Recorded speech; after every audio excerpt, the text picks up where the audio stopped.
What's going on YouTube? Welcome back to Soul Vice. I'm Steven Webb and today I'm going to be reviewing the Nike Air Max 1 Tokyo Maze.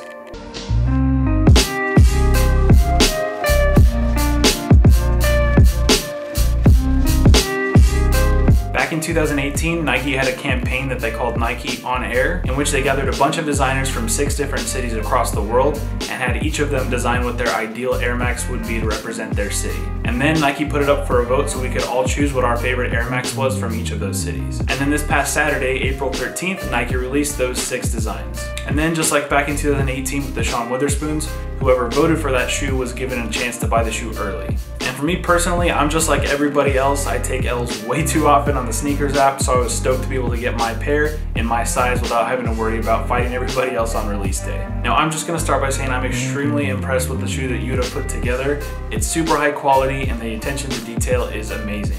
But without giving away too much, let's go ahead and get into the review. So I actually want to start with the box. I know a lot of people don't really care about the box, but we did get a special box with this release. Rather than the box that we get with all the other Air Max 1s, we got this black box with the Nike On Air branding on the lid. Looking at the tag on the box, it reads Nike Air Max 1 OA YT. OA for On Air, YT for Yuta Takuman, the guy who designed these Air Maxes. Size 12, that's a personal pair.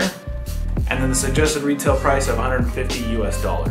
And that $150 price point is definitely one of the benefits of this shoe, but trust me, that $150 gets you a lot. So when you open the box, you notice all these extras that Yuta included. You get 4 pairs of extra laces, you get red, white, and black laces, and then a pair of laces that combine all 3 colors. Now you'll notice in my pack of laces, there are no red laces. There's 2 pairs of the black, white, and red laces, which is kind of a bummer because I think the red ones would probably be my favorite on these sneakers. But I reached out to Nike and they said they'll try and give me another pair, but no promises. I'm a big fan when Nike decides to include extra laces with their shoes, so I'm really glad to get all these different options. And when I talk about the quality of these shoes, the laces are actually one of the first things that I noticed.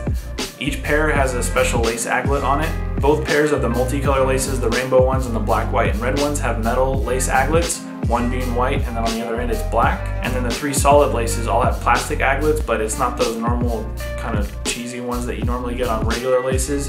They're these really nice thick plastic ones, and I think all of that just really comes together to make this shoe even more premium. And then this postcard that you get in the box hints at where Yuta got his idea for the maze design, which was the subway maps in Tokyo. Down in the bottom corner is a key that would normally tell you what the colored lines are on the subway map, which in this case, according to Google Translate, these are the Japanese characters for Tokyo. And on the back of the postcard, we get this message, which again, according to Google Translate, the top line says, "I am not lost." The second line there says, "There is no life, no maze, no life, Yuta Takuman." It's those kinds of details that really set these shoes apart for me. Now with all the extras out of the way, let's get into what we've all been waiting for, the sneaker. So right off the bat, you'll notice the left shoe is predominantly white, and the right shoe is predominantly black. So obviously you have the maze design, but on the left shoe, the thicker lines are white. You get a white tongue, a white leather sock liner, and also a white insole. And then on the right shoe, the thick lines are black. You get a black tongue, black leather sock liner, and the black insole. And I seriously cannot stress how good the quality is on these. Every panel of leather is smooth and buttery and soft, and whatever adjective you want to use to describe nice leather, yeah, that's good leather. And then one of my favorite details is the mudguard is actually embossed, so all the white lines on the maze pattern are raised, which gives the shoe a nice texture. Something else that I really like is that the maze pattern changes on each panel of the leather. So on the mudguard, you have these really bold kind of geometric lines, and then on the toe box, you've got these more rounded, free-flowing patterns that kind of remind me of a fingerprint. That's really the best way that I can describe it. And then moving back to the side panel, it's back to the geometric shapes, but the lines are a bit finer than what you see on the mudguard. And then back on the ankle collar, you see the rounded lines again.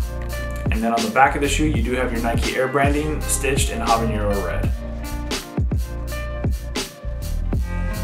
Now Yuta Takuman was born in Kagoshima City, Japan, but he always dreamed of going to Tokyo. And finally when he was 18, he got to go. And the first thing that stood out to him were those subway maps where you could see all the different lines in different colors. And all those colors are actually the ones that you see on these laces. But then he said as he got to explore the city, he saw all different types of people. He said there were some smart people, there were some rich people, and he finally saw that Tokyo was the maze itself. Now you'll also see here the sock liner is made out of leather, and again, super soft. That same leather is on the tongue. You even have leather on the back side of the tongue, which you don't see that all the time. Moving down on the shoe, we've got a flat black midsole with a habanero red air unit, and then a really dope finishing touch is the outsole. We've got this smoky translucent outsole that says Tokyo Maze.